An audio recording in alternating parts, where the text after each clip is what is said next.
kasaysayan ang lumipas, kalayaang pinaglaban. Magandang umaga, Luzon, Visayas at Mindanao. Ngayon po ay ika-12 ng Hunyo at ipinagdiriwang po natin ang ika-100 at 17th anibersaryo ng ating kalayaan. Happy Independence Day, guys. Pero pag-uusapan mga napapanahong issues na tiyak na kapupulutan natin ng aral at ng kaligayahan at syempre mga updates na magaganap ngayong araw. Pero bago yan, sabay-sabay muna namin kayong babatiin ng Good morning, boss! Good morning, magandang umaga sa iyo, Carla. At of course, Audrey. At syempre, happy 117th Independence Day po sa ating lahat. Okay, sa mga boss natin na nanonood ngayon, yung mga walang pasok dahil ngayon po ay holiday, ay tutukan nyo po ang Telebisyon ng Bayan dahil bukod sa Good Morning Boss, magkakaroon tayo ng special coverage ng Independence Day. Hindi lamang yan, syempre mukhang kulang tayo ngayong umaga. Tama. Isang ating kabarkada na si Jules Diang ay live po na nasa Luneta ngayon. Magandang umaga.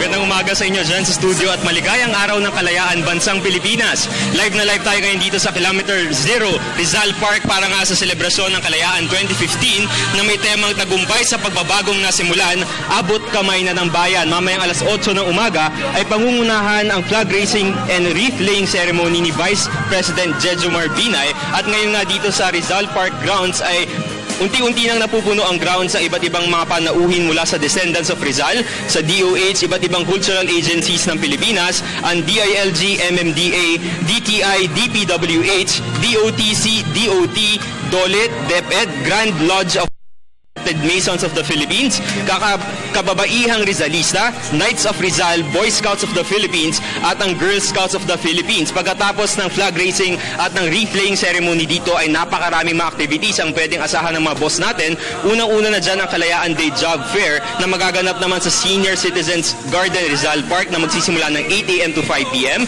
Free medical services ng 7 a.m. to 1 p.m. sa may binhi ng Kalayaan Garden Rizal Park at sa may Maria Orosa Street naman ay maraming mga activities din magaganap tulad na lamang ng AFP and PCG Band Drill Exhibition, ang Drum Exhibition, ang PNPA Slow Drill and Silent Drill Exhibition at mamaya 5:30 p.m. ay magkakaroon naman ng isang free concert sa may Rizal Park Open Air Auditorium na pangunahan naman ito ng Doli at napakarami pong mga bands ang tutugtog. Kaya naman lahat ng mga boss natin ay magtungo na kayo dito sa Rizal Park dahil lalo na libre ang LRT at MRT sa iba't ibang mga periods. Kaya naman huwag nyo palampasin ang mga chances na yan na pumunta dito sa Rizal Park. Marami pa tayong mga updates, mamaya-maya lamang balik muna tayo sa studio.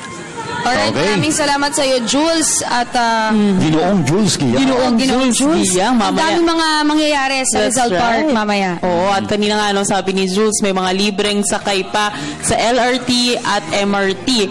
Kaya mga inyo, pumunta na tayo sa Luneta at makiisa sa selebrasyon na ito.